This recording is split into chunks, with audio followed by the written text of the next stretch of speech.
GM, everyone. Welcome back to another Market Mates episode. It's going to be with you back, live with you back again. You've got Matt Damon and Ben Affleck live with you guys from Goodwill Hunting Reincarnation. I don't know if you guys saw the clip today, but or the thumbnail, sorry. The thumbnail on YouTube. I mean, the AI did me dirty. The AI did me dirty this morning. It doesn't even look like me, Craig, but it is what it is. You got to stick with it sometimes. But yeah, look, maybe our acting career, as we head deeper into the bear market, maybe our acting career is about to take off, man, because I don't know about you, but it's pretty clean. This is pretty clean. Look at that, dude. That's Matt Damon and Ben Affleck, if I've ever seen. Robin Williams, God rest in peace. Robin Williams, you're right. Yeah, shout out to the GOAT. He obviously one of the GOATs of all time for acting. But yeah, guys, as always, thanks for tuning in. We very much appreciate it, and we're having a bit of fun with the thumbnails. They're coming along well, and I actually enjoy it. It's way better than me trying to fucking do it myself. Like, oh my god, that would just spend so much time. It's such a pain, and yeah, and I don't want to be paying someone when AI can shoot out a pretty good thumbnail with a pretty simple prompt. So yeah, lots to cover today. We've got to talk about AI. We're going to talk about why you on earth would buy a Pokémon card for $16 million, Craig. I would rather buy an NFT for $16 million. We'll talk about that. We'll talk about, obviously, OpenAI and OpenClaw. That's huge news. We'll talk about some meme coins and AI tokens that seem to be doing okay at the moment. We'll talk about Kevin Leary and BitBoy. We'll talk about Vitalik and Polymarket. We'll talk about the crisis that we could be in, a bubble. We've been talking about a bubble for a while, but property looks very overextended. And I know you and your favorite YouTubers love to refer to a model that we'll talk about later in the show as well. So huge show to go, guys. So if you're watching on any of our live stream platforms, whether you're on Twitter, whether you're on my Twitch, whether you're on our YouTube channels, whether you're on Kick, or whether you're watching this on YouTube, guys, smash the sub, smash the follow. Very much appreciate this. We're live with you guys every day, keeping you up to date with what price action is doing, live, unscripted analysis and market conditions. So GM to everyone, hope you're all doing really well in the chat. Let us know anything specific, and we can bring it up. I mean, Cairo, bro, you literally like tried to go at me in one of my comments on my YouTube video. And I was like, dude, like, why? And like, I rebutted your point. You're like, you glorified some dude for like 30 minutes of the show. I spoke about it for 2 minutes. I didn't glorify him. I just showed Craig who he was. Like, dude, get your facts right. Get your facts right, dude. So many commenters out there, Craig, at the moment. I mean, you and me both over the last 24 hours have been pulled into random comments about things that are like, oh, you were so bullish at the top. What happened? Why haven't you updated your people about this? I said, bro, do you even watch our show? Like, have you been watching our show for the last 9 months? We've literally spoke about it every day. Anyways, the timeline's in disarray, which really does confirm that a lot of people are in denial, Craig, and a lot of people don't understand that is a very early stage of a bear market. Yes, sir. Good morning, Greenie. Hello, everyone. Thanks for pulling up. Yeah, dude, the timeline's pretty... the timeline's pretty good at the moment. I wake up for the last couple of mornings and you're battling some dude. I don't even know what he's raging about at the moment. Oh yeah, we brought up about us shilling stuff at the top. Yeah, that's a tough one. That's a tough one. How do I grow thick skin? Yeah, it's a dangerous world out there on the timeline at the moment. Obviously, when the bear market comes, yeah, people get a bit angry, don't they? So we're in the, I guess we're in the anger phase, maybe more so than depression. So anger's here, guys. People's bags have gone down, and now you did this, instead of I did this. So yeah, that's exactly right. And the comments I was saying, I was acknowledging myself. I said I lost tens of thousands of dollars. I had invalidation, and it was broken later than I wanted on Abstract specifically. I lost a lot of money on that, but I still walked away with 80% price lowers than where it is from when I walked away. And they're like, yeah, it's just crazy. It's like people like, you're shilling stuff. I said, I've never shilled stuff. I trade. There's a big difference there, and you might need to educate yourself about that. So crazy. It's crazy. Young Norris skin. I mean, yeah, my skin routine takes me 30 minutes every night, bro. You want skin like that? You want a beard like this, Cairo? Hey, hit me up, bro. My DMs are always open. Happy to help you out, bro. All right, moving on to the first topic, Craig. Before I dive into this, obviously big news overnight. Logan Paul, which there's a lot of scamminess around this particular topic as well. Logan Paul sells his Pikachu for 16 point or just shy of $16.5 million, making it the most expensive trading card, Pokemon card ever sold at an auction. What are your thoughts on this, Craig, before I go ballistic on this? Well, he looks happy there, doesn't he? Look how happy he looks. Haven't seen him smile like that for a while. What do I smile of a scammer. Yeah.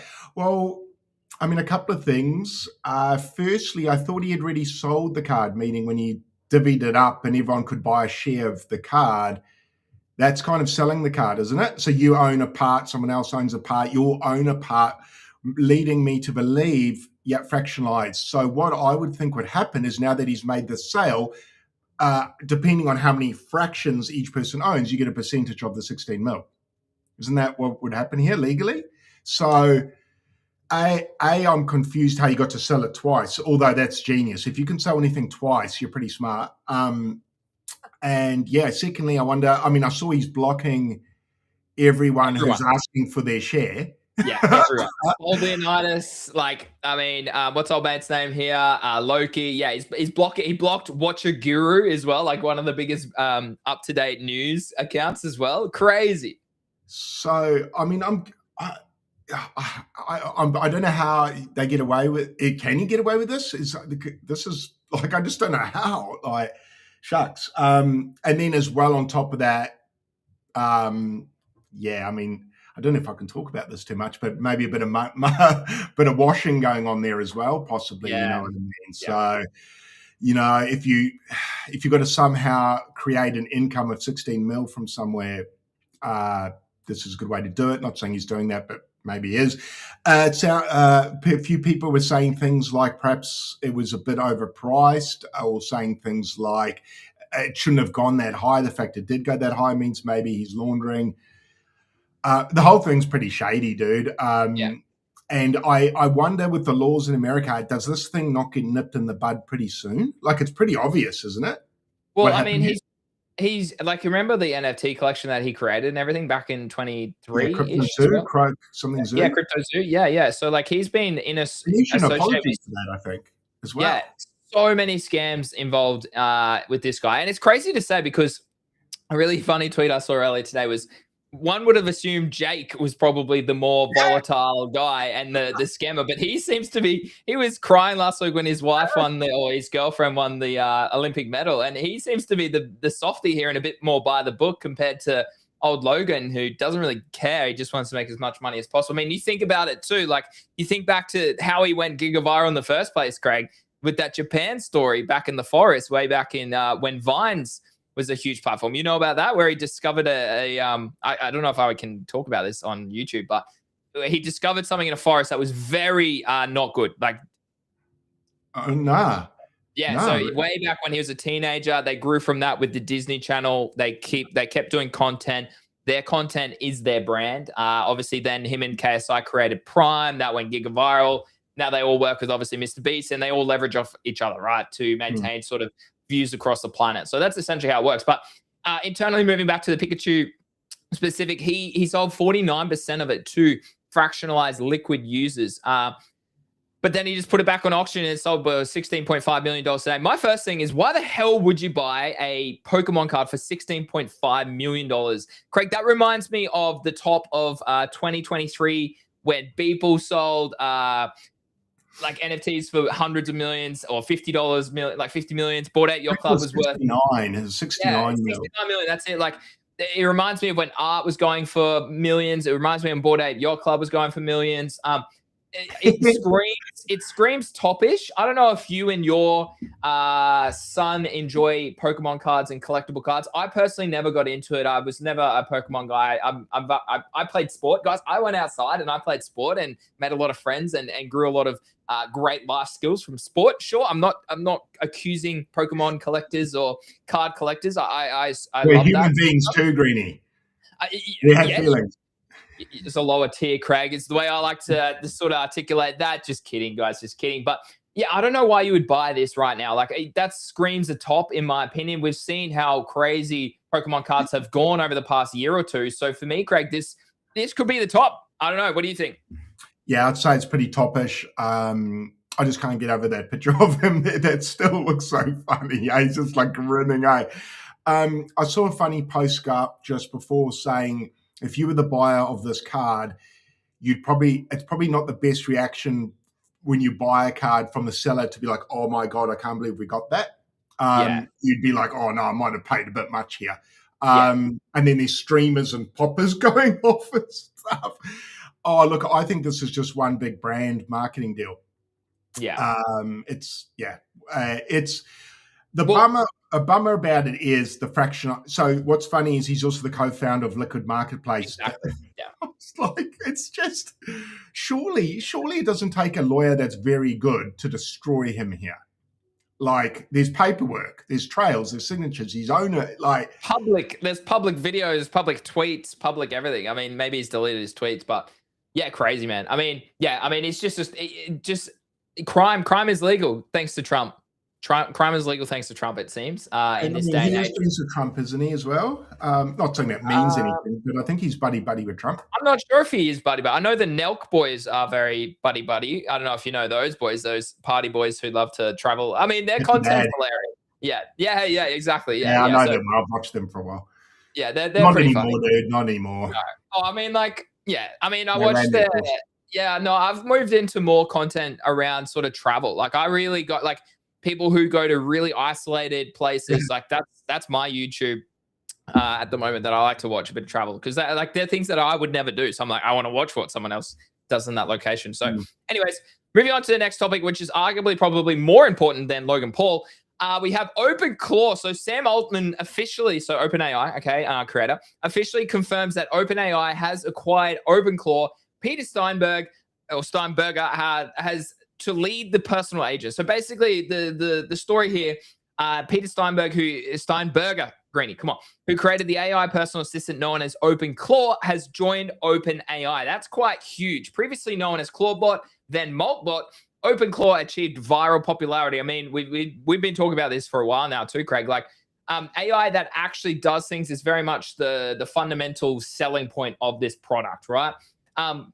The name changed first after Anthropic threatened legal action over its similarity to Claude, then changed back because Steinberger liked the new name better. So pretty crazy here, Craig. But OpenAI and OpenClaw are merging. What are your thoughts on this? The big juggernauts are just coming together. AI's taking over the world. I mean, there's a lot of FUD around the prompts of which you can prompt your Claude bot to sort of behave in a way that makes it Singularity, but it was never actually Singularity. It's just you doing a prompt saying, hey, later today, do this, or hey, I want you to do this, then this, then this. And then it looks as though it was very much doing it itself, but no, it wasn't. It was still the user inputting a prompt and getting it to create what it wanted to do. But I don't know, Craig, this seems like huge news because the world is heading in an AI dominant world, and we'll talk about how that influences markets next. But I don't know, what do you think about this move and this merger? Great for Peter. He just got a mad payday. So great for him as a dev, I suppose you'd call it. I guess the juggernaut rolls on. I guess makes sense. One of the big boys comes in and acquires it rather than builds their own, as they've done for years and years. That's normally what happens. Great payday for the OG dev, which it will be. As far as what it means for users, I suppose we might eventually get a better product that'll be built out quicker, faster, and better. Only issue with me is I haven't used it. I haven't used Clawbot or any of that. So. Talking on that point, this is bullish for ChatGPT because OpenAI is ChatGPT, and I use ChatGPT. I haven't got as same as you. I haven't moved to Clawbot or whatever the other names were, Maltbook and all that sort of stuff, because I haven't had time yet because I'm building out GTG. So for me, this was very interesting because I like that, because I obviously am a ChatGPT user every single day, and I think that potentially has good upside moving forward into 2026, Craig. So, I mean, do you think you're falling behind if you're not using AI right now, Craig? Yeah, I think definitely. I think if you're not using it in some shape or form, you definitely. I mean, I guess it depends what you do, but I think probably anyone in the world who's got access to a phone should probably be using it, whether it's even like tasks are looking up recipes and things like that. I quite often use it for that. Yeah. So just those sort of mundane tasks that would normally take a while of research, you can now bring it up in like a minute. So no, I think people should be using it. I'm not using it for anything particularly productive at the moment, output wise, to earn money. But maybe I'm missing out. Chat, tell me, am I missing out? Should I be using AI just to stream? Put a robot here. I don't know. I mean, Craig, we use AI to clip our content these days, so we are, and I use AI. I'm a user of AI, Greenie. You are, Craig. Yeah, you're no longer a boomer, mate. That's how good it is. You're Gen Z, mate. You're no longer a boomer. You are using AI. You didn't even realize. I'm using it for recipes, and I've been doing our clips, Greenie. So thank you very much for letting the viewers know that. I do use it a little bit. It's funny. It's funny because I sort of say I haven't been using it much, but then as you sort of talk about it, I have. It's weird. Like I kind of do use it, but I guess when I think of people saying, do you use AI? I guess I think of them sitting in a room getting AI to do the gnarliest shit in the world, where maybe you don't mean that as a question. Maybe you just mean, what are you using to do the mundane tasks, which I do use it for, and I know you do as well. So it's getting huge, isn't it, dude? Like I know my son uses it all the time. Are you concerned? Yeah, so talk to me about your son. Like, how does school implement this? Are you concerned about the future of humans? I mean, like this is long term, but like short term, I am concerned. The destruction of education, the destruction of jobs. What are you thinking? I guess I am concerned. You can't fight fate though, and when new technology comes along, you've either got to embrace it, or if you fight it, you'll get probably obliterated. So I guess it's kind of like when the engine came along, people kept with horse and cart a bit and said, this will never take off, and people got faded out. Telephone, internet, we've seen it before through time. You can't stop it. And I think it's just the people that learn to use the tool the best that will win. At the moment, I don't think AI is taking over anytime soon, but fast forward 100 years and man, I don't know, dude. Oh, dude, 100 is generous. I think 10 to 20, dude. It's crazy. I think bring Skynet in. Let's go. Get it done. Terminator 2, there was movies about this. So, I grew up during these movies, man. So, yes, I am concerned, Greenie. We need Arnold Schwarzenegger to come back and blow this. the 80-year-old to come back and help us out here. Yeah, very fair, very fair. I mean, this is where the world's heading. If you're not using it, you're falling behind. But in a concern, you want to make sure that it's regulated in the right capacities and always checked. Like the worst part would be that the safety checks are proving that AI is neglecting its original prompts of saying, we keep it non-singularity. Don't make your own decisions. You need to respond to a chief person or it's a very interesting world where we're heading into. All right, moving into more on chain. Pippin, which very much falls under the category of AI, which was before the whole Claude token went kind of viral as well. I've just opened up a big short on this because the market looks like it is hopefully going to correct a little bit lower. What we have here is a crimed coin, Craig. We spoke about this literally, I think it was yesterday. We spoke about how very much this is bundled. As you can see here, some beautiful artwork here on the bundles and some huge whale wallets as well, owning a high amount of the supply. And without really controlling supply these days, you really do see tokens suffer. So for me, this is a huge swing failure pattern that hopefully I do see play out very much, correct this to the downside, and hopefully I can short this and make a few hundred, if not maybe $1,000 on this specific trade. High risk, as always. But for me, I like this, and I want to short this to zero, Craig. What do you think? What are you thinking, mate? Woo! Send it, boys. Short squeeze, Greenie. That looks like it looks like a top, dude. Although with meme coins, AI coins, meme coins. Yeah. It should dump hard, but you just never know, do you, if someone sends this. But it looks toppy, famous last words. I remember if you rewind to 2023, they said Bitcoin Puppets looks toppy, and it went to 0.5 Bitcoin on the Bodongo show. Shit, that was good footage, man. So I'm scared to use the word looks toppy, but it looks heavy. It looks heavy. It looks like people want to take some profit there to me. It looks like distribution's about to occur, Greenie. So timber. Hopefully that is distribution already, and then we don't get a retest, but distribution, then back to fair value. Where are you shorting this? Hey? Where are you shorting this bad boy? On Bybit, guys. You can check it out. I'll chuck it in the chat. Hold on. I'll chuck it in the chat. Put it in. Feed them. No, that looks. I mean, it is pretty cool that Bybit allows you to short these, dude. In all seriousness, excuse the shill. That is fun, right? Like, be careful, not financial advice, but geez. Meme coins, really, I'm going to say mostly if you had shorted, you probably would have, I would have made a lot more money than actually trading them, dude. Like, I mean, they all go to zero. So they all go to zero, Craig. Time it, you should always win shorting a meme coin, shouldn't you? Like, show me one that over time hasn't gone down. Pippin is the one example of this, but I mean, if you look at this looks crimed as hell. Like, I mean, this reaction here, like this whole breakup high here is pretty crazy when you think about it. This most recent move from sort of the 6th of Feb over the last 2 weeks. So I hope I print on this short, baby. I've dropped the Bybit link in the chat. You get up to a 30K deposit bonus if you sign up with that link, guys. So that's, I mean, you cannot beat that anywhere across the globe. And if you join GTG, we have a monthly trading competition that gives away up to $10,000 cash to our community for those people who are in our monthly Bybit competition. So let me have a look. Let me bring that up right now. There's only 7 people in here. So if you trade, you meet the criteria, then you're literally walking away with cash every single month. Cash right now. The leader right now is up $1,000 because they are winning the competition.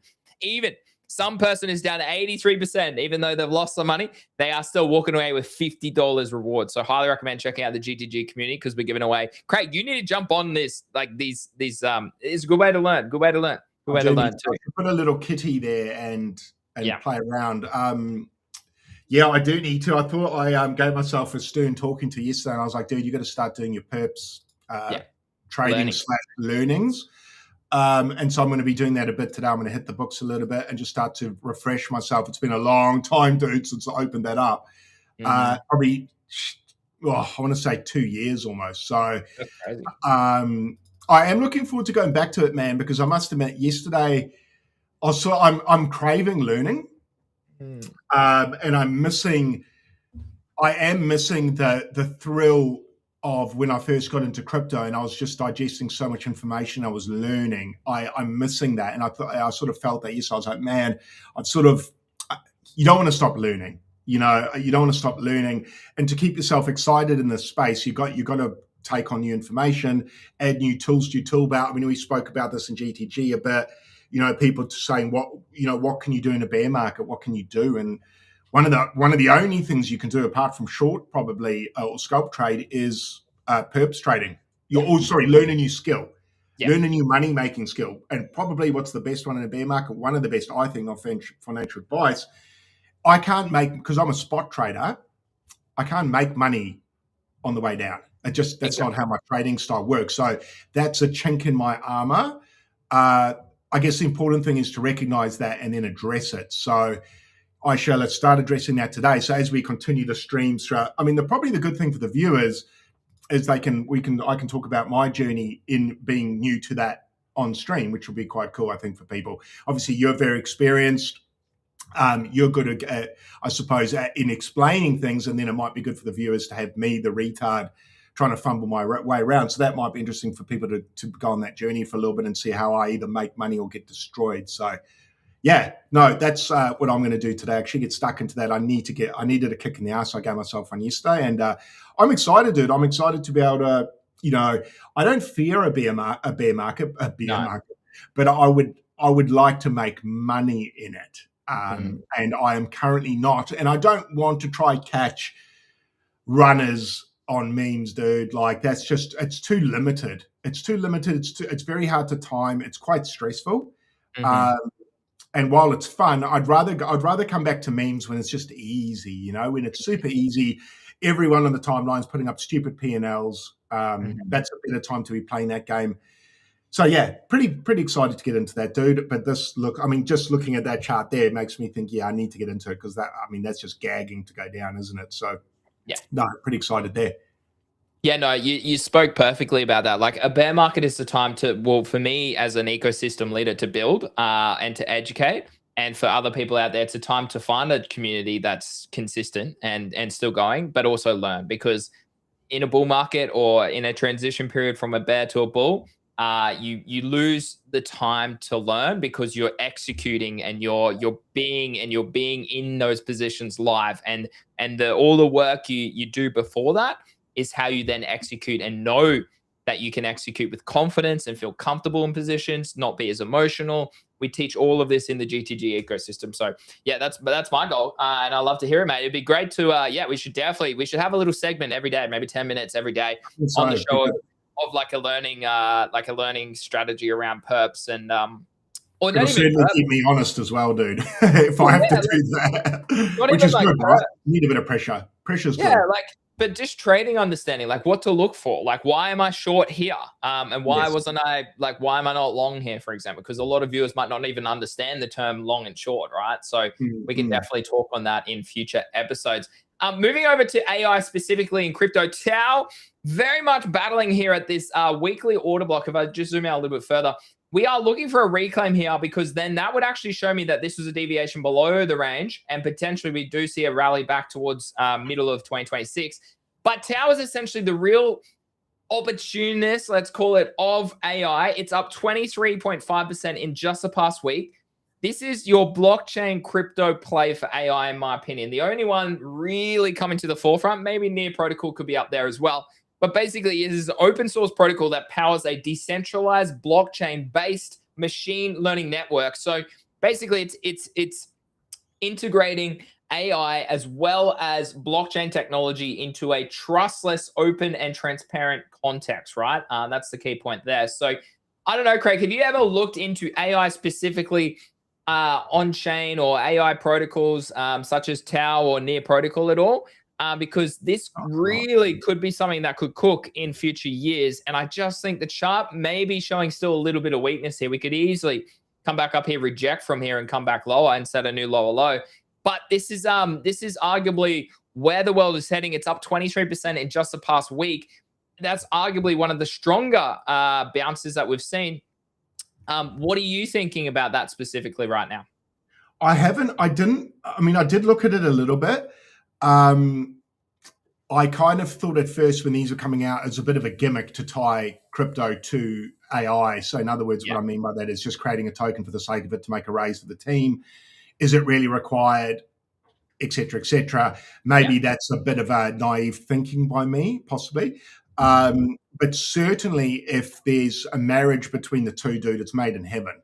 Like, I probably should invest possibly just because of the narrative, not because of the actual tech being, because let's face it, we've seen this happen before in crypto 1,000 times. Tech means almost nothing, doesn't it? It doesn't really mean much.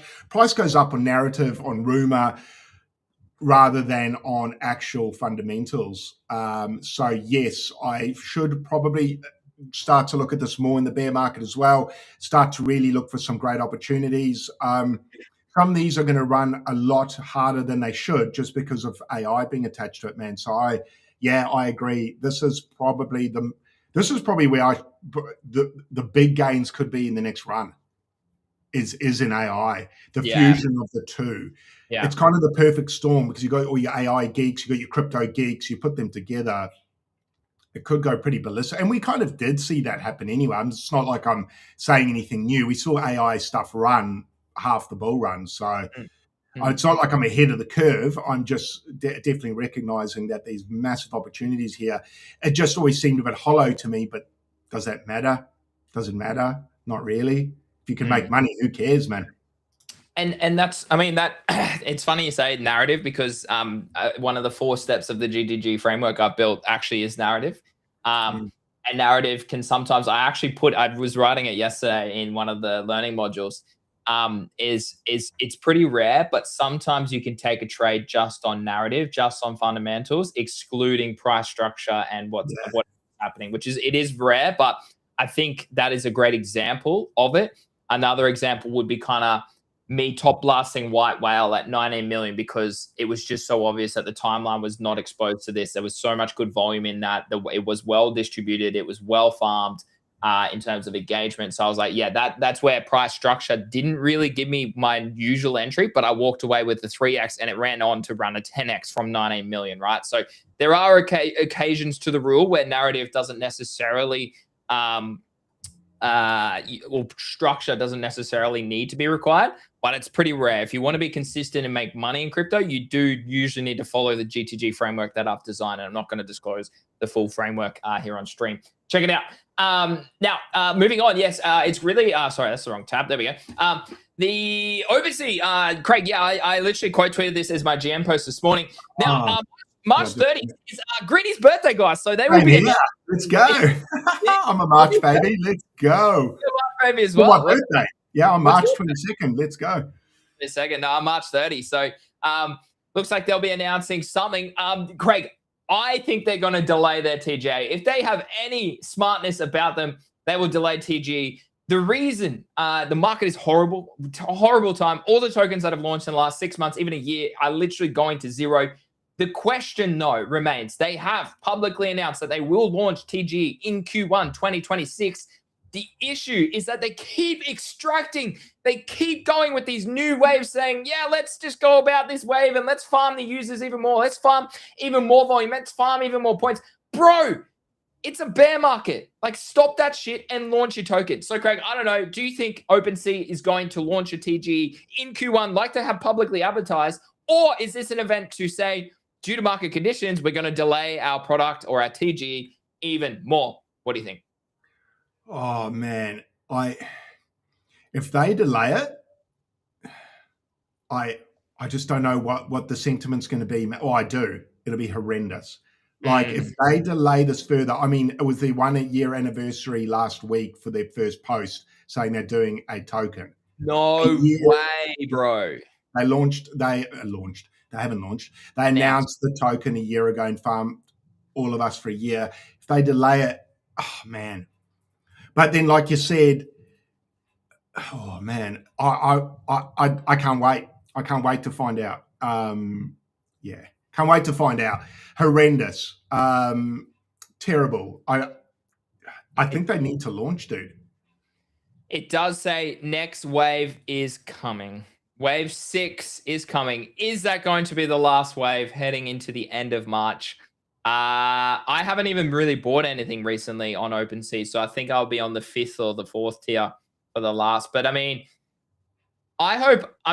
if they launch, I hope I make 10 to 25,000 US dollars.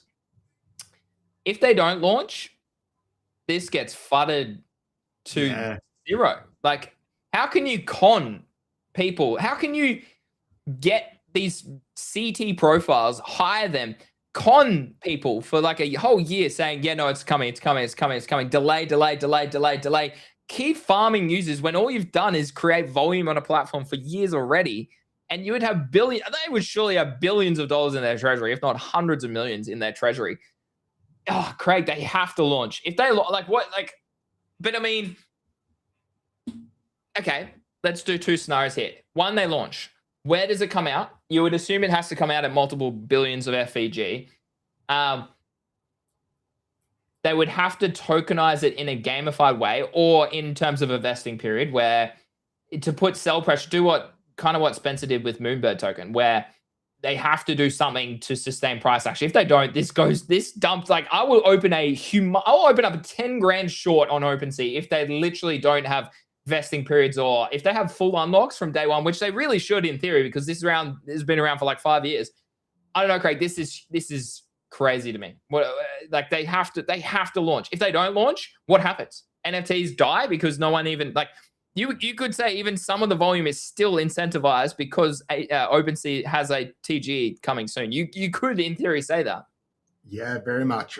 They've kind of backed themselves into a corner. Is that the last day of the month? Well, how many days in March? 31. Okay, so day before. Yeah. Okay. So they could actually have the announcement. Oh, man. Will they have the announcement on the 30th saying we're launching on the 31st? Because they said launch Q1, yeah? Yeah, they could. I mean, wow. For us, good time for a stimmy. That's because we're all going to sell. I'm like, whatever I get, I would dump immediately to buy the Bitcoin bottom, man. Like, why would you hold any token in a bear market?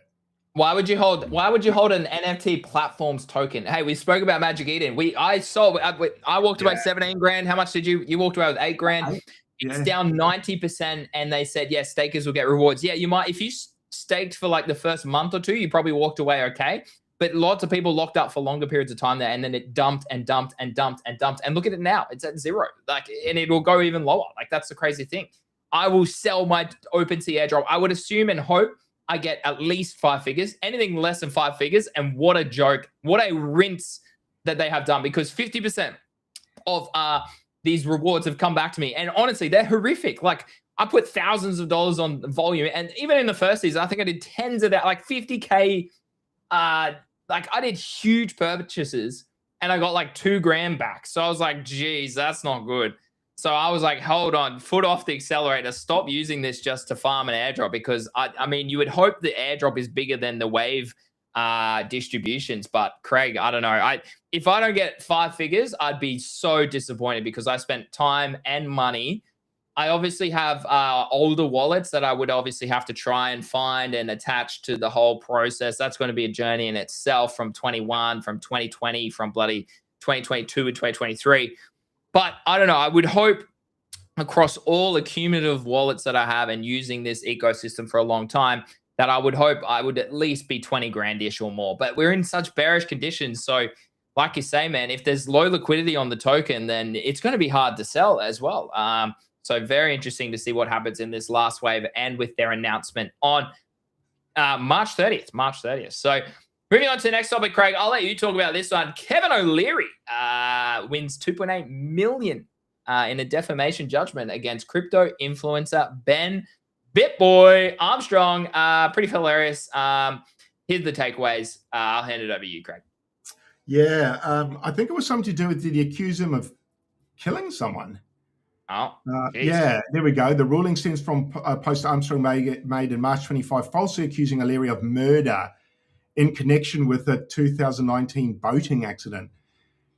Yeah, not great. My understanding, just from when I read the article last night, Bitboy didn't turn up to court either. Or I don't know. I mean, is he in jail now? I don't know. That guy fell off the rails. Like, I haven't seen him on the timeline. I'm not sure if he's in jail or out of jail, where he is right now. 2.8 million though, man. That'll wreck a man. So I'm guessing he's now broke as well, which I think Bitboy probably was hurting a bit financially of late. Mm-hmm. What a fall from grace, man. That guy had the whole... He had the crypto industry at his fingertips, Craig. Is that greed? Yeah, I mean, a little bit. I think he just got a bit carried away and started drinking too much of his own Kool-Aid, man. And then you add a healthy drug addiction to it, and yeah, things can go pretty pear-shaped. Obviously, then you had a wife and kids, ended up playing up on her, from what I can tell. And yeah, like, it's quite sad. It's quite sad, actually. It is sad, because unfortunately, we all got a live view of a guy falling apart in real time. So that kind of sucks. Interesting to watch, but from a human perspective, not so great. But a lesson in probably don't say things that you can't back up. That's why you got to be pretty careful when you're streaming how you word things. And you can't just say what you think sometimes, because you got to think of the ramifications, especially trying to take on someone like Kevin O'Leary. Someone with lots of money is going to take big acceptance. And power, yeah, odd way to go about it, I thought. Obviously, it was clickbait. He got a lot of attention from it. Bitboy's brand kind of towards the end definitely ran off controversy. And yeah, it's sad, dude. All in all, it's pretty sad. Probably a lesson to all of us not to let fame go to your head. And probably try to keep a healthy lifestyle is another one. You know, with all that money, just... eat well, go to the gym, stick with your wife and kids, don't play around with silly girls, don't do drugs, kids. Probably a good don't do drugs campaign there if you want to. Like, sounds like my year 9 HBE classes I used to teach back in the day, Greg. Yeah, man, there's lots of lessons in his story. watch out for fast girls, watch out for drugs, don't let the money go to your head. Yeah, poor dude, man, poor dude. But hey, yeah. So I don't know what's going to happen to him. He's pretty screwed, I'm guessing now. I'd love it if he made a comeback, man, and cleaned up and came back and, a feel-good story. Crypto probably needs a feel-good story. I think we're going to see more and more and more of these stories as time goes by. Yeah. Yeah, agreed. Thank you, Cryo. Moving on to the next topic, Polymarket investor Vitalik Buterin, who is the creator of Ethereum, for those people that maybe don't know that, warned that prediction markets are over-converging towards short-term betting and risk collapsing during bear markets. Buterin, so Vitalik, proposed replacing the current speculative model with AI-powered hedging tools that help users offset real-world costs like housing, food, and transportation. That's very interesting. Buterin himself, a Polymarket investor, suggested personalized prediction market baskets could eventually replace stablecoins and fiat currency altogether. This is basically what? Hedging against your wealth? I don't know, Greg. Like, how do you interpret this article in terms of replacing stablecoins and fiat currencies altogether? Like, I'm a bit confused by that aspect itself. What's your interpretation of that?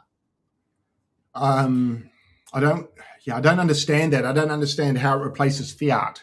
Yeah. Hang on. Offset real world costs, as in like, how? If you make money, I'm confused by that because it's a prediction. It's betting. Prediction markets are betting. They're just betting with more liquidity because you can change in and out. It's not the house. It's more decentralized, right? Because there's liquidity books. There's liquidity infrastructure inbuilt, and obviously that depends on how much is added to that specific market. So I don't know, Craig. What are your thoughts here? What are your thoughts? Yeah, I don't know exactly what he means. Perhaps he means you can use prediction markets as a way to make money. It's a bit confusing, that headline. Yeah, I've got no idea, man. Obviously, he's an investor in the thing that he's criticizing. Yeah. But he's then saying what it could do rather than what it's doing. Weird article. I'm not exactly sure what he's talking about, how it will replace fiat. It is. Yeah, it's an odd take. I mean, that guy has had a few odd takes in the past. I assume the reaction is coming after Polymarket introduced Bitcoin up-down markets over a 5-minute period. So basically, you can predict what Bitcoin will do over a 5-minute period every time of the day.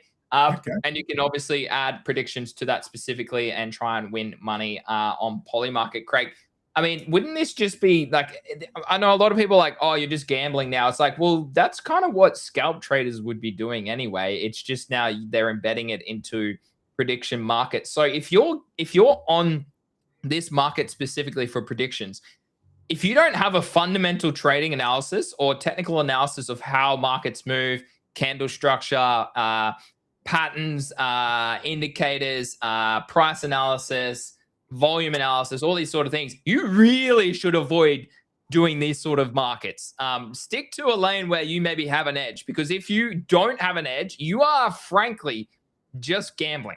And there's nothing short of that. You are simply gambling, Craig. Yeah, I guess this is a way to get people into perps without them knowing they're in perps and without them understanding perhaps that you should have an understanding of TA. Because it's so easy to do. Interesting. I mean, I guess it's up to the user to use their discretion, what they're comfortable doing. But is this a good or bad thing? I don't think so. I think options are great. Freedom of choice is great. What are your thoughts? You're a perps trader. Does something like this make you sick? I mean, it would, like, if I was on Polymarket, I'd be on there, because I would have an advantage. I have an edge because I can read markets and I can scalp trade if I wanted to. But it would just go back to like the fees. I mean, the fees, the liquidity would be an issue because there probably isn't a lot of liquidity on these books specifically. I'm not sure. I haven't looked at it specifically. Why not just scalp trade on Bybit? Like, that's what I would do. Like, rather than gambling with, and leverage as well. Like, you can change your leverage. So you change your risk, whereas this is just very much one risk, depending on your entry and exit, on what price does in that 5-minute period. I don't know. Good. I mean, again, that's one mindset, a trader's mindset. The other mindset is as a business owner, yeah, no brain. Dude, get that shit on the platform. Farm users, farm volume, get people losing money. That is the whole purpose of your platform. That is why your Poly market will come out at billions later this year as a TG, because so many people are using it. Prediction market volume is at all-time high still. Do you think that narrative ends? When the incentives of an airdrop TGE ends, Craig, for all of these platforms, okay? Do you think the volume sustains because it's in stable coins, or do you think the volume subsides? What do you think? Say that again. Do you think once the incentive of Polymarket, TG, Airdrop, Kalshi, bloody Myriad markets, all of them, right? Limitless, once they have a TG and their token is launched, do you think that once people get paid out from that, because a lot of these crypto bros are just crypto bros and they'll just move on to the next meta, they're just farming the airdrop. Once the airdrops go live, do you think that actually hurts the platforms longer term with volume? Because previously, before they really, particularly Polymarket, before they really announced that they were launching a token, it was very much only predictions on the US presidency that had dominant, consistent volume, okay?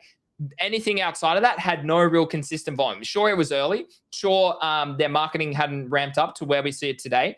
They didn't have as many users or active addresses on the platform, and it's growing naturally across multiple social media platforms and understanding. I mean, they just did ads as well. They just they partnered with that guy at the Grammys last week. So for me, Craig, I think it would potentially tarnish the volume on the platform once the TGEs and the airdrops go live. What do you think? Yeah, I think the same. I think once you take the TGA and the incentive away, a lot of the more exotic ones probably fall off. Maybe the main ones stay. That are easy for people to comprehend and digest versus the exotic bets. Yeah, to answer your question, yeah, I think it probably does. We've seen that happen across NFTs. Everywhere there's an incentive to extract, we'll be there, right? So I just think about myself with the TGE, I'm definitely more, like with Myriad Markets, I was there to farm abstract XP and hopefully copper their TGE. I don't know what's happening with them. They've kind of gone a bit quiet on that front. I don't know if they're rather looking to sell the platform prior to a TGE, or something like that. But no, I do think when that incentive is removed, you probably could see a pretty large decrease in volume. In saying that, is this becoming kind of a cultural thing now, where is it so big now, perhaps, that people will continue to use it? Is this the new sports betting? Yeah, I mean, the issue still is you still have to create a Web3 wallet, or you have to deposit money onto a Web3 platform, right? It's not as simple as just like as simple as like sports betting where you can cash straight to your bank account. I mean, I'm sure you can with like MoonPay and whatnot, but for the common crypto person, as if they're not going to their bank, they're taking it to a wallet, probably gambling it somewhere else on chain on a meme coin or on an NFT or something, right? So until it is streamlined specifically and primarily with just fiat, then potentially it could. And I mean that I am aware that they already have that across multiple platforms, but that's not the primary function. This is still a crypto asset. This is still a crypto platform, right? So yeah, I would say this is something to be aware of. I mean, no brainer if you've been farming it, like shout out to Kicks and Easy and stuff like that. Surely they cook. Surely they get an absolute huge airdrop in the future. Myriad Markets has been quiet. I've stepped away from prediction markets, not because I haven't been enjoying it. I've been building GTG, but more to the point of my accountants like, stop, like your abstract chains accounting and history. It's just an absolute nightmare because it's obviously an EVM compatible chain, but it hasn't talked to the platform that I use. So it kind of like gave me a bit of maybe I should step away. Liquidity went down a little bit. Opportunity in markets went down a little bit. So I actually haven't been doing any of that on chain. I've been trying to actually keep my digital footprint off a bit. Trying to keep my transactions down so I don't have to pay thousands more, because my accountant will have thousands more transactions to justify and to analyze. So yeah, it's a big one. We obviously do know that they do want to launch a token. I know multiple platforms, but if you're building a product like this, maybe not Polymarket, but maybe the other ones. I mean, maybe I should reach out to Farouk once they announce some things. But Yeah, it'd be interesting. Like, I assume he wants to get acquired. Like, it makes no sense for them not to try and get acquired, whether it's by one of the other competitors, or whether it's by someone else. That would probably be the dream, right? All businesses, well, not all businesses, but most businesses, their acquisition, as bloody Hormozy has gone giga viral for over the last sort of decade or so, like that is the end goal of most businesses, right? Is acquisition. Last comment on that? Yeah. Yeah, I agree. Yeah, I agree. I think, and that's what I thought Myriad's probably going for when they went a bit quiet for a while. And they still kind of are gone a bit quiet about that. So, yeah, I think you'll probably see volume start to decrease. But then, man, I don't know. Maybe this is a cultural trend in a way that gambling is starting to. Yeah. Maybe it's evolving into this and will become more and more mainstream. I think it probably will. I think people want this. Like you said, it just has to have easy on ramps for fiat and things like that. The only thing is the crypto bros will probably be resistant to that for the tax implications. So it's an interesting divide because I don't think the crypto people will necessarily want the fiat on ramp and off ramp, but to get retail, you'll need it. So, and I guess retail is much larger than crypto. So I guess appealing to normal retail, like my friends who sports bet. It's a big market, dude. This is a massive market. It's just who captures it and how they do it. Let's talk about that because we spoke about this previously. Let's look at actual live footage right now of how many people are currently watch people gambling or bet or whatever. So 67,000 people right now on Kick are watching slots and casino. That is literally the fourth biggest category on the entire platform.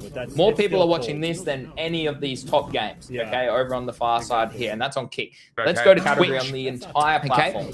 More people are watching this than any of these top games, okay, in terms of gaming, that's on Kick. But they also go to women, okay, on that platform. More people are watching this than any of them on the list, okay, in terms of the gaming, that's on Kick. Let's go to Valorant,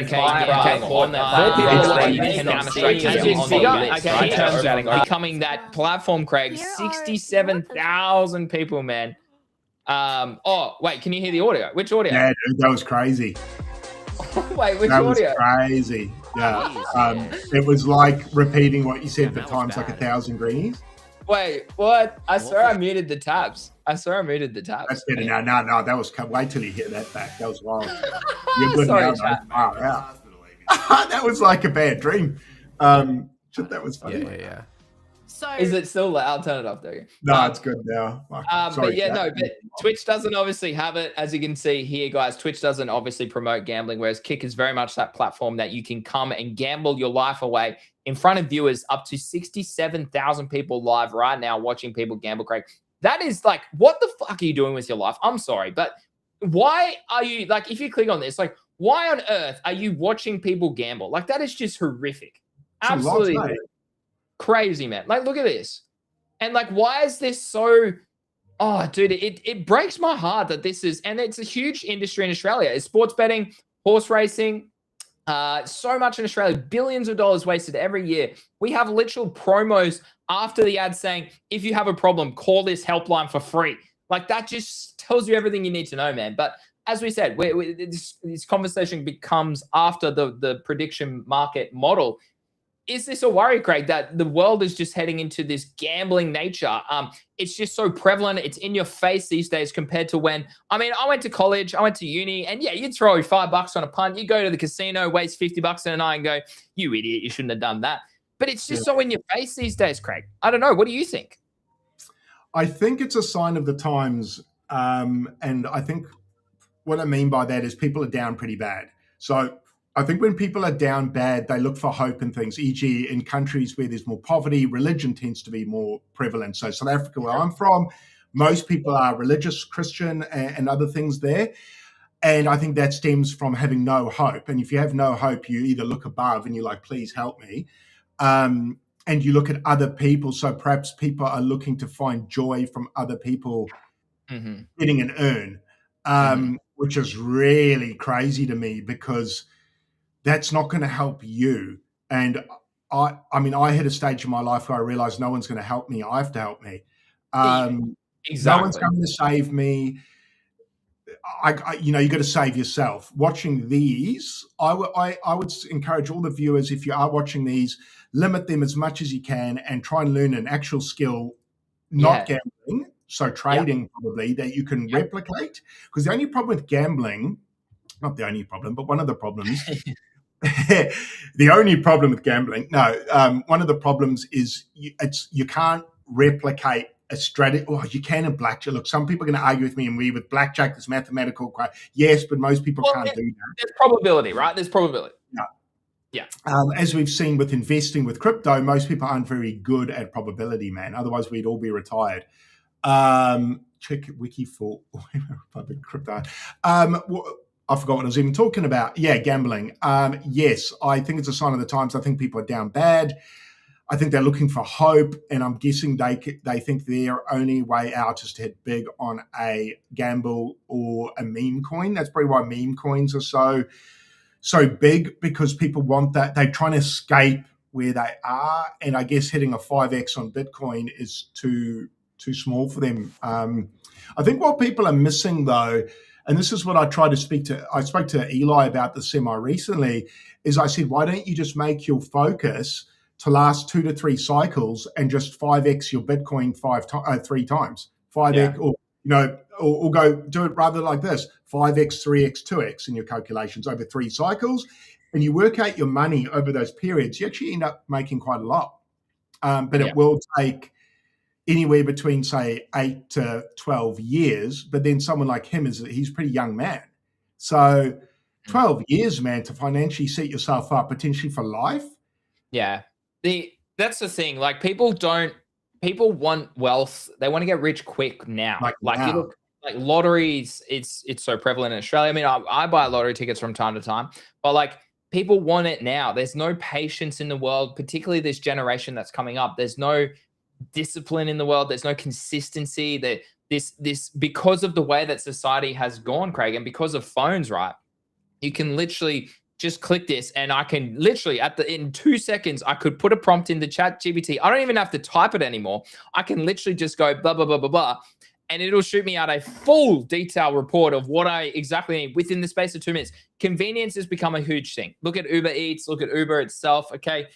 People don't even need to go outside to online shop anymore. They can just sit at home and do nothing. Social media is prevalent. Okay, people farm views. People want likes. You only see the happiest part of people's lives, when a lot of the time they're probably not even happy because they're trying to live for other people's satisfaction. Group chats are all online these days rather than catching up in person. It's pretty depressing where the world is heading. And it's so evident how lucky you, particularly, you're a little bit older than me, but even me, who got to grow up on the brink of technology. So you got aspects of pre-technology, era. So I was a 95 baby. So over that period of like 95 through to about early sort of 2000s, there was no real technology. Look, we had a PS2. That was amazing. You had to wait. Like, even just that process of sitting, waiting for it to load into the actual product, like it load into the platform. What do I call it? The console. Waiting for the console to load, waiting for the game to go. You put the CD in. Okay, same with iPods as well. Your Nano.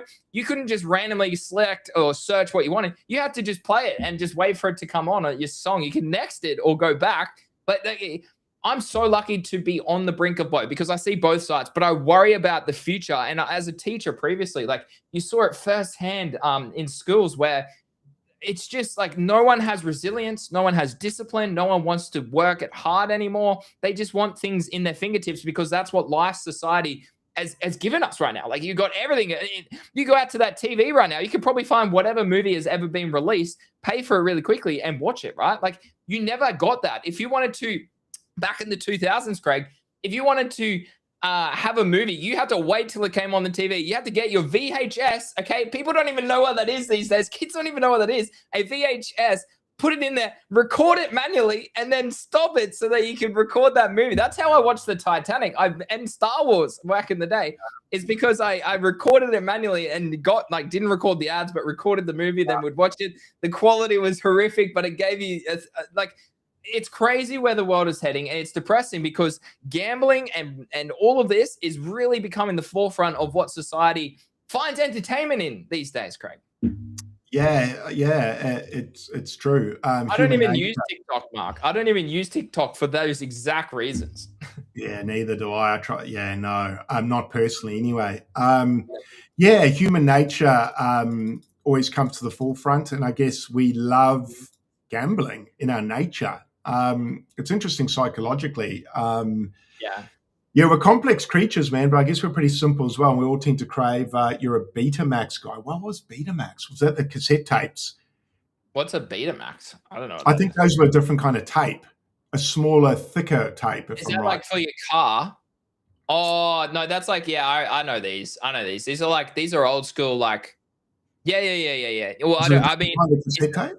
yeah. No. Like VHS. Like so, basically, like Yeah. basically old school VHS where you put in like a small Must one be. and you could record. Yeah. So just Yeah, a variant brilliant. of that. Yeah, a variant of that. Kids these days would look at this and go, "What the hell is that piece of trash, Craig?" So good. So good. Yeah, I never had a Betamax, but you would have been No, a neither. king for a while.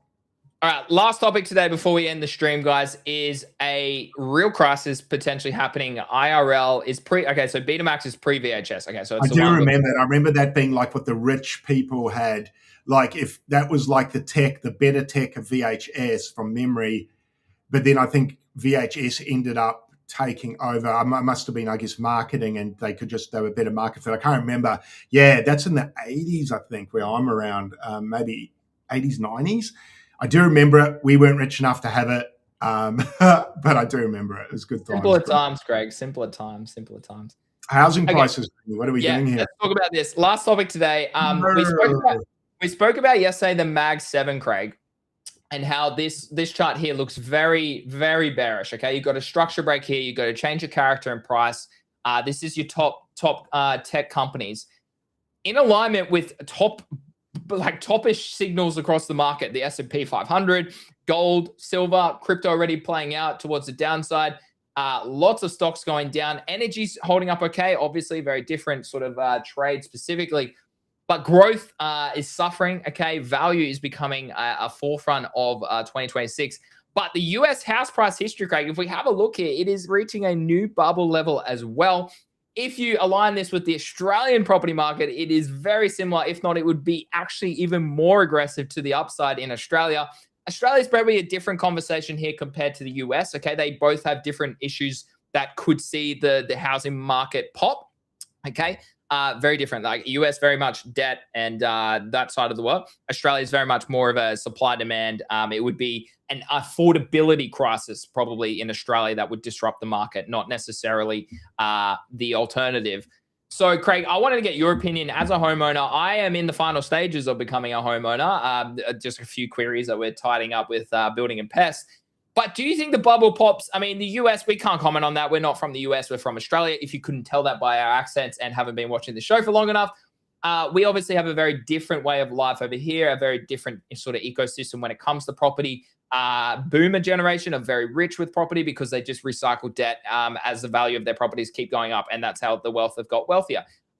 What is your opinion here, Craig? Because I know you religiously follow the Pizzino brothers, fellow Australian creators who touch on crypto, who touch on property, who touch on cyclical nature of every sort of assets. And as you can see here, 2025, 2026, peak and collapse, major recession.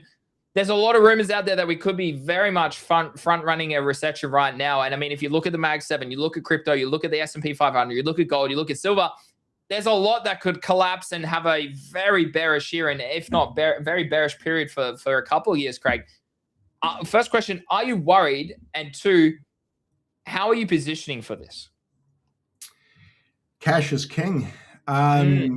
Yes. How am I positioning for it? Well, I'm trying to make as much money as I can. So if the property market pulls back, I can upgrade really. So whether that means flipping my house or trying to keep my house and going to the next new one, I'm not too sure. That's something I need to work out over the next few months, actually. It's funny you bring that up. I started to think about it more recently. Mm-hmm. I mean, looking at all the data and looking at how everything's topping at the same time, it would make sense for the property market to have a pullback. It makes sense. Looking at that, it makes sense. Looking at that shows you that it does have a pullback going off the 2006 bubble. Are we there yet? I think soon, man. I think soon. I don't know. It's hard as a homeowner to strategically be able to do anything because obviously with all the taxes and stamp duty we're going to pay you, the government have almost what looks like tried to do whatever they can to stop you making money flipping. Because they erode your profits by taxes. So if I wasn't so much into conspiracies, Greenie, I dare say that the laws have been set up to stop people being able to make money by flipping homes if they're in the middle class. But do I think the property market's coming down? Yes, I do. When? I don't know. Do I think it's soon? Yes. I think it's going to come down with everything else. In the US and Australia, worldwide, what do you think? I think worldwide. I think we're talking averages here. Okay. So I think the property market cycle, I think the US obviously leads a lot of it. But there'll be trickle down to Australia. Maybe we'll be buffered a bit, and obviously there's going to be suburbs and cities that fare better, hotspots. But I think on average we're going to see a pullback. How big the pullback is will be determined by your location, but it's due. I think it's due. I think it's probably healthy, and it will allow possibly new people to enter the market, which is healthy for a homeowner like me. I'm up 3x. So if it goes from 3, I mean, look, the reality is, man, if it pulls back 50%, I'm up 250 to 2.5x. Yeah. Give or take. I don't know if I'm maths right on that. I have to double check. If it halved 700, no, I'd be up a bit less than that, but I'd still be up. I'll be up about 0.5, around there, 0.5 to 1. So I'm pretty well buffered. Hey, look, someone like you're buying. Say you buy at the top. Do you care? Like, as far as, like, I know you'll care, but what can you do? Yeah. The location of where we're buying is so premium. And actually, since we have settled, there has been only like a handful of new properties come on in this location. So even the increase of rates has seen a drop in opportunity of potential new houses up in this region. So, no, I think me and you live in very premium locations. I think we might have a correction, maybe market-wide, globally, internationally, Australia potentially. But I think the southeast corner specifically of Queensland will continue to do okay. I think even if we see a correction, I think it'll probably go sideways, even a little bit of growth, because of just the premium nature of this climate, of this way of life, of this location in Australia, halfway between pretty much everywhere. The climate's one of the best in the country. We obviously have the Olympics in however long, was it 2032 or 2030 from memory? 2032 it must be. 2032. So 6 years we have the Olympics. Naturally, Sydney went crazy in the 2000 Olympics. The property market went crazy there. So you've still got so much upside here. I mean, where I live, particularly the amount of migrants that are coming from interstate, the amount of migrants that are coming from overseas to the southeast corner of Queensland, Craig. So for me, I know we could be buying the top, at least in a short period of time. But do I think this sort of trade, in a sense, ages pretty well?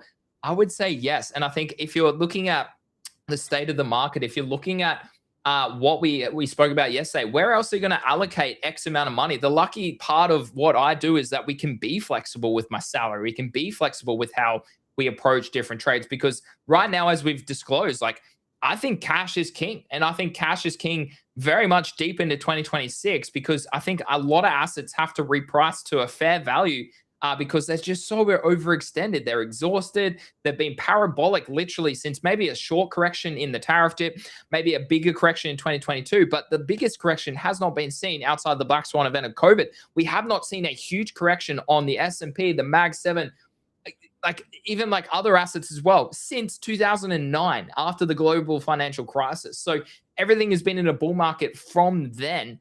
At some point, there has to be some form of correction. And I mean, the interesting part about Australia, Craig, is that every time I go to the bank, a new buyer goes to the bank, they create money, right? They create money out of nothing, right? It's you go to the bank, you say, I want to buy this house. This is the amount that we want to deposit.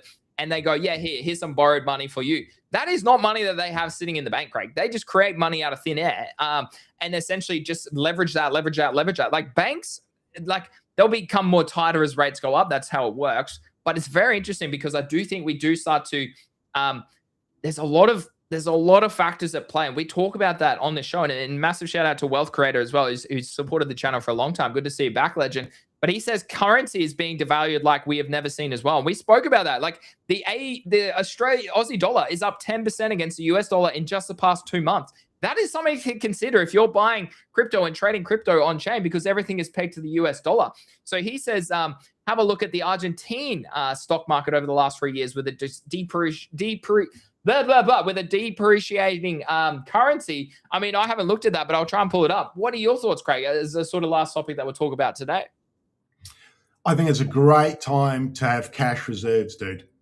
I think looking at all those things topping, whether it's property, whether it's metals, whether it's equities, whether it's cryptos, whether it's AI, robotics, it's all going to have a cool-off period, I think, over the next 1 to 3 years. And I think if you're an investor, not financial advice, although it sounds like it's going to come across at that, myself personally, I'm going to be looking to scoop up what might be some of the best prices we've had in, I don't know, man, a decade on some things. Depending on how big the dip is, man, I don't know. I'm just open to it being very severe. The reason why I say that is because just prepare for the worst, right? So I'm not expecting, I'm open to the markets dumping hard, and I just want to make sure I'm emotionally okay with that, and then financially okay with that, where I can take advantage of any discounted opportunities that perhaps we haven't had in 2 decades on something. So I'm really excited. I'm really excited because just seeing all those charts top. Oh man, I just think there's so much opportunity coming up in the next, I said, 1 to 3 years, dude. Like, it's been a long time, possibly since people have had an opportunity like this. Because I wasn't investing 2 decades ago, which is, if you look at the property cycle, which you brought up there, I think it's 18.9 years or something like that. So if you subscribe to that, this is possibly the biggest opportunity we've had in 2 decades. Now, the last time that was, I was 20 years old. So, and I wasn't doing what I do now. Oh God, when I was 20, man, I was fucking retarded, man. Like I was like not like most people. Yeah. I was drinking and chasing girls and trying to buy the newest pair of sneakers and jeans because I thought girls would like, stuff like that. Whereas while we still care about that stuff now, what I care about more now is creating wealth and opportunity and things like that. I am excited. Too long didn't read. I cash, man. I think you've got to have dry powder on the side to take advantage of this rather than ride it down. I don't really want to ride this down, but I'm keen to buy it. The only problem is the dip, how long the dip goes for. And there might be a different time. Yeah. And possibly each thing will move independently, like we've seen crypto pull back a lot quicker or sooner. I think there's going to be big opportunities and people that move well over the next few years. I think in the next 3 years, decade are going to go very well. And we probably haven't had an opportunity like this in quite some time. Probably the COVID dip was something similar. The FTX crash and the tariff dip. That's probably your ones you've had. This is probably the next one. This probably will be bigger, possibly, than all those, because this all comes together at the same time. So it's like the perfect storm. I'm actually excited, and I'm very keen. I'm very keen to watch how this movie plays out. I don't know what the Black Swan event will be. I don't know what they're going to blame it on when it all comes tumbling down. Will it be the banks getting blamed again like 2008, or is there a new scapegoat? Is it Trump? Is it Trump? Is it a black swan like the internet going down for a moment in time? Is there a new virus on the way? Who knows what we're going to get given? But I think what you'll find is the markets are all going to dip or crash, and then the news articles are going to come to tell us why, and I think they're going to be pretty bad. That's what I think. So I'm just prepping for that. So probably emotionally get ready for that, because it probably will be quite emotional, because the news they're going to feed you will probably be pretty scary. So I'm ready. I'm ready to buy. I'm ready to enjoy the blood. It's not going to feel very enjoyable when you're in it, and I'll probably be in those moments. I'll be like, oh, I don't like this, but whew. What are your thoughts, Greenie? Tell me your thoughts on that. Yeah, it's a tough one. Like I said, like I'm using cash to buy a house now, but I still think that age is okay over a 3, 5, 10-year period. And I think that's the strategy you got to do. Like I could have saved money and gone lower, but the wife and I, we wanted something that was a bit nicer. Okay, we wanted something that was probably not just going to be at the low end of the suburb and the low end of the house that you want. Like we've got a dog, we want to try and start a family. So it sometimes doesn't necessarily have to be about investing in money, but that's certainly a conversation you need to have. We budget very well, so it's all about.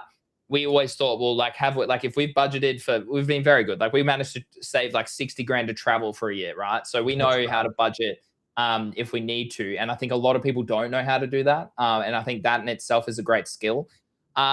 So for me specifically, I think it's a tough time. I think I definitely want to buy Bitcoin lower. If we go there, I think we do go lower.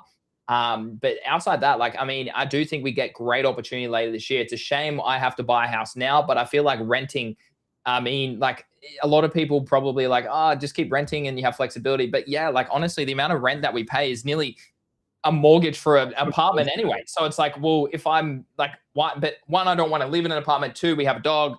We don't want to do that. So we might as well just extend ourselves a little bit more. We got cash sitting there ready to rumble. I've still got a runway for 2 years. Hopefully I can make money within that 2-year period, right? And wait it out, play the patient game. And from there, naturally, hopefully, someone said orange swan in alignment with Trump. That's a fair play. I like that. So for me, I do think, yeah, I think there will be great opportunity later this year. And I think you want to look at things like energy is something that I've been thinking about more recently. I've got a meeting in 10 minutes. I just remembered. But like things like, yeah, like you want to be diversified. So I like the idea of having an asset as a house. But as you said, that's hard to get in and out of. It's hard to draw equity out of. It's hard to use liquidity. You got to pay taxes. You got to pay bills. It's expensive. But it also gives me security, particularly if the currencies are showing weakness or strength. And now majority of my wealth now goes into a house that is an AUD asset as AUD starts to outperform USD. So I like that from an AUD perspective as well. Am I going to time the bottom? No, it's hard. It's hard for someone like me who's a 30-year-old when it's like 8 times harder for me to try and buy a house than it was when my dad was my age, right? So it's a tough time to be a young person in Australia, maybe potentially in the US. Lucky for crypto, we've managed to get ahead of where we were previously. Like I was so far behind. It took me so long to get through university. I really struggled with the whole study approach to life. I eventually got there, worked full time. We then traveled for a year. That travel really changed my perspective. And here we are now. Thanks to crypto, we have the opportunity to hopefully get ahead in the market. So I think, as I said before, there's certain areas of property that will always be worthwhile. I think where we live, Craig, is a very premium opportunity, at least in the short 5 to 10 years. I think it continues to probably grow from there. But as you said, like not everyone has a lot of money. And I think the thing is not writing down your money now. Like one of those commenters that we talked about at the start of the show, they're like, oh yeah, it's like you're calling it a bear market. I buy crypto every week. And so like, blah, blah, blah. I'll say, yeah, but you're an idiot. You're literally, if you're buying crypto every week, you bought the top when you could have just used a bit of knowledge, fundamental understanding, technical understanding to be like, hold on, I could get this asset at 50% discount. Oh, that sounds good. I could probably have 2x the amount if I just have a little bit more strategy behind it. Sure. Different people have different risk tolerances. Different people have different time. Different people have different understanding. But that's what we try to provide to you guys on this show, live every day, is a full network of understandings, full network of perspectives. And I mean, Craig, another huge banging show. I mean, we need to stop talking. We need to stop. Hey, we should be charging you guys for the show these days with the amount of alpha and conversations that we have. But anyways, I really hope everyone enjoyed the conversations today. I think this one is a banger, and we've talked about a lot of good topics today. Yeah, no, great stream, Greenie. We covered a lot of good things there. Not so much charts, but a bit more general topical stuff, which I think sometimes is nice, just to shoot the shit and break it down live in front of everyone. Our thought process. Some of it's going to be retarded. Some of it's going to be okay. Hopefully you guys got a little bit of value. We'll let you get to your meeting, Greenie. And no, great show. I didn't even realize it was almost 10:30. I was like, whoa, we were rambling for ages. But that's when it's a good stream, dude. When it's just bleh. So, no, great stream. X is killing me, dude. If you don't share, it's so funny. If I share the Market Mates one, it fills up, and then I didn't share mine, then shared it, and it got another 50. I'm like, Yeah. what is going on? So I put my post up, and it only gets 400 views when every other post seems to get like, it's like they're nerfing it. Like, why are you nerfing people streaming on your platform all of a sudden on X? What the hell? Anyway, yes, I know chat doesn't care about that too much, but man, they're throttling this mother FRA. It's like, not Eli. Elon, let us grow, man. Fuck. Eli, let us grow. Eli, And when are you Eli coming as back well. on the channel, bro? I don't know if you're in the chat, Eli, but when are you coming back? When are you coming back? We're waiting, dude. Jump on. Let's have a banter. But Greeny, same time, same place tomorrow. Maybe we'll look at a few more charts. Maybe we can talk about a bit of perps. I'll do a bit of learnings today. Maybe we can chat about that just so the viewers can see what it looks like to start, because the start's the hardest part in any journey. It's the most frustrating, the most annoying, and I'm probably going to smash my screen at some point. So hopefully you guys can be there for the day I do that, when I get something drastically wrong and say I should not have done this, but it should make for good viewing. Anyway, for the guys that pulled up, thanks, Mark. Cryo, I don't even know how to say their name. Is it Cryo's Heart or Cryo Shart? I did say Cryo. Yeah, all I see Shart, which I like. So good on you guys for pulling up today. And we'll be back tomorrow, same time, same place. And let's effing go, man. All right, great show, guys. As always, don't forget to follow or subscribe if you watch this content. We're live every day, 6 p.m. Eastern Standard or 9 a.m. Australian Eastern Standard. Have a great day, have a great night, and we'll see you guys again tomorrow live. Thanks for hanging with us, and